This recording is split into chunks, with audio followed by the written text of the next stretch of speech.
हरे कृष्णा। तो ऐसा एक प्रश्न है कि दान के बारे में। तो कहते हैं कि दान करने से पुण्य मिलते हैं। और फिर उन्हें पूछने लगी कि मतदान मतलब वोट दे देंगे, तो इसमें कैसे हैं? अगर हम दान दिया, अपना मत डाल दिया, मतलब वोटिंग किया, और जो आदमी को वोट किया वो कुकर्म कर ले, बुरा कर्म कर ले, तो उसके हमारा भी रिएक्शन आ जाएगा कि कैसे हैं, क्या करो। तो इस प्रश्न में पहले मेरे जो चीज़ डिस्कस करना, पहले एक पुण्य के बारे में और दूसरा ये दान के बारे में। तो पुण्य के बारे में जो है हम देखेंगे, एक्चुअली एक भक्त का स्वभाव क्या है, हम पुण्य न पाप इंटरेस्ट में है। क्योंकि अगर किसी के पास पाप है तो अगले जन्म में लेना पड़ेगा।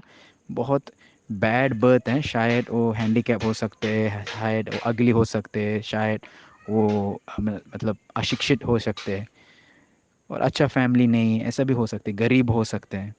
और जिनके पास पुण्य है वो वापस भी जन्म लेना पड़ेगा, शायद अमीर परिवार में, अच्छा परिवार में, लेकिन फिर भी जन्म तो लेना ही पड़ेगा। जैसे मैं हमेशा कहते हैं, अगर आप अंबानी बनेगा, नहीं तो बेकारी बनेगा। और दोनों भी मुश्किल है, दोनों भी जीवन बहुत कठिन है। एक भक्त का स्वभाव क्या, हम वापस जन्म ले ही लेने का, हम बस भगवत धाम जाने का। तो इसलिए भक्ति कहते हैं पाप और पुण्य के परे, पाप और पुण्य के परे। एक भक्त है पुण्य में इंटरेस्ट में नहीं, ना पाप में इंटरेस्ट में है। तो हम लोग क्या सोचते हैं और हम लोग क्या कर रहे हैं, भक्ति है। भक्ति मतलब क्या, जो जो कार्य कृष्ण को संतुष्टि देने के लिए, कृष्ण का आनंद देने के लिए, उस चीज़ों को हम करते हैं बस। तो समझो हम लोग खाना खाते हैं तो पहले कृष्ण को अर्पण करते हैं, हम गाना गाते हैं तो ये कृष्ण के लिए, हम कार्य करते हैं ये कृष्ण का संबंधित है, तो तब वो भक्ति कहते हैं।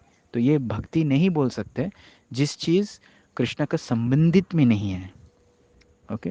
तो इसलिए हम नहीं सोचेंगे कि जो भी कार्य हम कर रहे हैं हम सोचेंगे नहीं, अरे इसको मेरे वो पाप मिलेगा या मुझे पुण्य मिलेगा, नहीं। जो स्वार्थ व्यक्ति है वो सोचेंगे, मुझे पाप नहीं चाहिए क्योंकि मुझे दुख नहीं चाहिए, और मुझे पुण्य चाहिए क्योंकि मुझे एन्जॉय करना चाहिए। लेकिन भक्ति मतलब क्या, पाप और पुण्य के परे। तो ये पहले चर्चा है। तो अभी हम देखेंगे दूसरा सेक्शन जो मैंने चर्चा करना चाहते हैं, दान के बारे में। तो इसमें भगवद गीता में क्या कहते हैं, 17वां अध्याय, 20वां श्लोक, 20, 21, 22। आप ये देख सकते हैं, 17.20, 21, 22। तो भगवद गीता भगवान ने बता रहे 3 प्रकार का दान है। ओके। जो सात्विक, रजसिक और तामसिक। सात्विक जो दान है, जो दान आप बराबर देश काल पात्र को देते, perfect time, perfect place, perfect person. और ऐसा है दान जहाँ आप रिटर्न एक्सपेक्टेशन नहीं करते, वो बोलते हैं सात्विक दान। और प्रॉपर पर्सन जो योग्य आदमी है, अगर आप उसको दे देंगे जो भी है दान है, तो इसके बराबर बोलते सात्विक दान है। राजसिक दान जो है, राजसिक दान कैसे हैं, देते लेकिन कुछ एक्सपेक्टेशन है, मुझे कुछ वापसी मिलेगा, या एकदम दिलपूर्वक नहीं है। कभी कभी लोग फोर्स किया कि दान देने का, बोला छिला ले लो, ऐसे लोग। हाँ। तो ये तामसिक दान जो है, वो उसको पता नहीं है ये दान किसके लिए है, किस उपयोग है, वो पता नहीं, जस्ट दे दिया। हाँ, कुछ कुछ लोग आजकल ऐसा सोचते कि ये मैंने दे दिया, वो क्या करने का तो मेरा प्रॉब्लम नहीं, नहीं, हमको पता होना चाहिए। ओके। अगर ज्ञान नहीं है तो वो तामसिक या तमोगुण का दान है। ओके। सो इसमें हम देख सकते हैं कि फिर मतदान क्या है। वो एक्चुअली मुझे पता नहीं, क्योंकि गरुड़ पुराण में कुछ लिखा था ऐसा, 13 या 15 प्रकार का दान है। मुझे भी एग्जैक्टली श्योर नहीं है क्या क्या टाइप है। लेकिन इस भगवद गीता से प्रिंसिपल से हम देख सकते हैं कि अगर हमको वोटिंग देना, आ, वोटिंग करना, तो जितना हो सके, जितना हो सके, हम अच्छे से समझ जाते, चूज़ करते।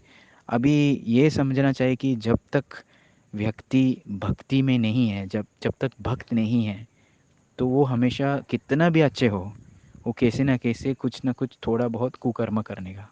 तो एक बार प्रभुपाद ने कहा, ये पॉलिटिक्स जो है, राजकारणी जो है, ये एक वेट स्टूल और ड्राई स्टूल, एक जो विष्ट, सूखा हुआ या गीला हुआ, दोनों चूज़ करने का। तो समझो कोई चूज़ करेंगे, आप कौन सा चूज़ करेंगे, वेट वाला या ड्राई वाला? तो प्रभुपाद, अरे दोनों सेम ही है, दोनों विष्ट ही हैं, क्या चूज़ करने का। तो वैसे आजकल का जो भी कैंडिडेट आते हैं, ये पार्टी या वो पार्टी, दोनों वैसे ही हैं। अभी क्या करूँ हम, हाँ, लेकिन फिर भी हमारा कर्तव्य है, क्योंकि यहाँ पे रहते हैं, ये देश, इस देश में रहते हैं, इस कंट्री में रहते हैं, एरिया में रहते हैं, तो जितना हो सकते है आपको अच्छा लगता है बुरा लगता है, बस एक कर्तव्य जैसे हैं, आपका कर्तव्य करो।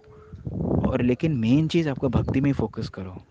ज़्यादा इसका सोचने नहीं का नहीं कि ये लोग मुझे भला देने वाले हैं। जब तक कोई भक्त नहीं बने, जब तक वे शास्त्र के अनुसार नहीं जी रहे, जब तक कृष्णा का पक्ष में नहीं आए, जैसे पद्म पुराण कहते हैं, जो लोग विष्णु का पक्ष में वो लोग कहते देवता, और जो लोग विष्णु के विपरीत में वो कहते असुर।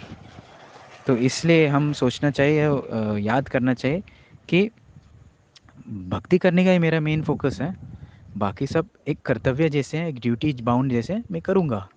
बट मेरा लक्ष्य जो है, मेरा मेन इंटेंशन जो है कि मुझे भगवान कृष्ण कृष्ण को संतुष्टि देने का। हरे कृष्णा।